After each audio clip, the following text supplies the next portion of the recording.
આજે આપણે જોશું ઉદાહરણ નંબર 1. નીચેના વ્યવહારો આર્થિક વ્યવહારો છે કે બિન આર્થિક તે જણાવો અને સાથે તેનું કારણ પણ સ્પષ્ટ કરો. પહેલો વ્યવહાર છે કે રૂપિયા 10,000ની મિલકત ખરીદી. હવે રૂપિયા 10,000ની મિલકત ખરીદવામાં આવે તો મિલકત લે તો સામે આપણે રોકડ ચૂકવવાની રહે. એટલા માટે આ વ્યવહાર કેવો છે? તો કે આર્થિક વ્યવહાર છે, કારણ કે આમાં નાણાંની લેવડ દેવડ થાય છે. બીજો વ્યવહાર છે કે રૂપિયા 12,000ની મિલકત રાધા પાસેથી શાક પર ખરીદી.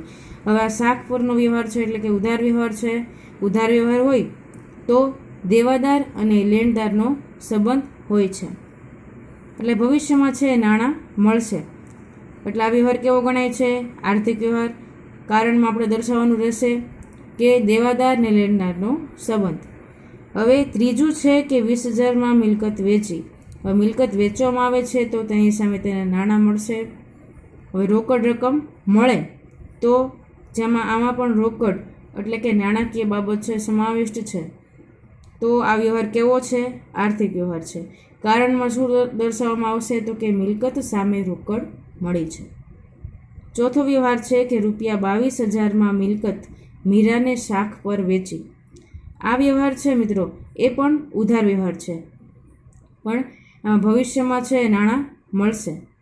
વેચી છે શાક પર તો ભવિષ્યમાં છે એ નાણાં ચૂકવવામાં આવશે અથવા તો નાણાં છે મળશે.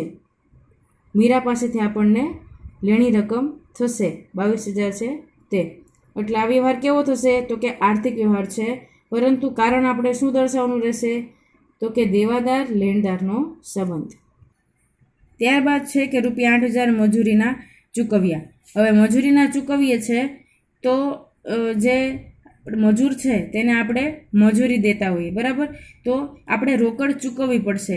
તો આ કેવો વ્યવહાર થયો? આર્થિક વ્યવહાર. કારણમાં દર્શાવવાનું કે સેવા આપી છે તેની સામે શું? તો કે રોકડ ચૂકવી છે, એટલે સેવા સામે રોકડ ચૂકવી તેના રૂપિયા. ત્યારબાદનો વ્યવહાર છે કે રૂપિયા 9,000 ભાડાના મળ્યા. હવે મળે છે તો આવક આવે, રોકડ આવે છે, તો આ એક પ્રકારનો આર્થિક વ્યવહાર છે. એટલે આ કઈ બાબત થઈ? આર્થિક. અને આપણે કારણ શું દર્શાવશું? તો કે સેવા સામે રોકડ મળી તેને. હવે સાતમો વ્યવહાર છે કે રૂપિયા 15,000નું દેવું ચૂકતે કર્યું. હવે 15,000નું દેવું ચૂકતે કરવામાં આવે તો આમાં નાણાં જાય છે, આમાં નાણાકીય બાબત છે સમાવિષ્ટ છે. તો આ વ્યવહાર કેવો ગણાશે? આર્થિક વ્યવહાર ગણાશે. કારણમાં શું દર્શાવવામાં આવશે? તો કે દેવું રોકડમાં ચૂકવ્યું. હવે આઠમો વ્યવહાર છે કે રૂપિયા 18,000નું લેણું પરત મળ્યું. હવે લેણું થતું તો 18,000નું, તો એ રોકડ મળે છે, આમાં નાણાકીય બાબત સમાવિષ્ટ છે, માટે આ વ્યવહાર કેવો છે? આર્થિક વ્યવહાર છે. કારણમાં શું દર્શાવવામાં આવશે? તો કે લેણું રોકડમાં મળ્યું. ત્યારબાદનો વ્યવહાર છે નવમો કે રૂપિયા 10,000ના માલના ઓર્ડરનું વચન મળ્યું. હવે 10,000ના માલના ઓર્ડરનું વચન મળ્યું છે, પરંતુ ઓર્ડર તો નથી મળ્યો ને. તો આ વ્યવહાર કેવો થશે?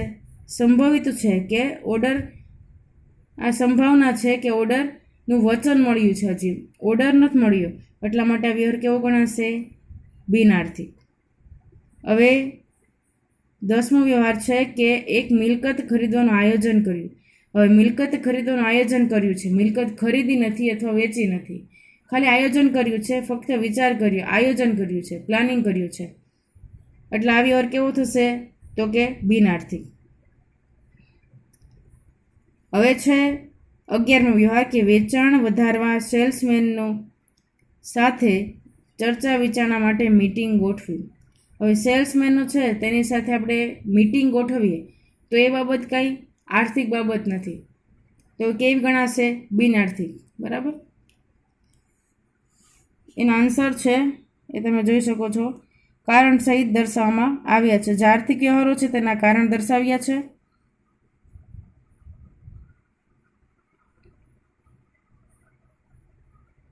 અહીં આપણું ઉદાહરણ 1 છે પૂરું થાય છે.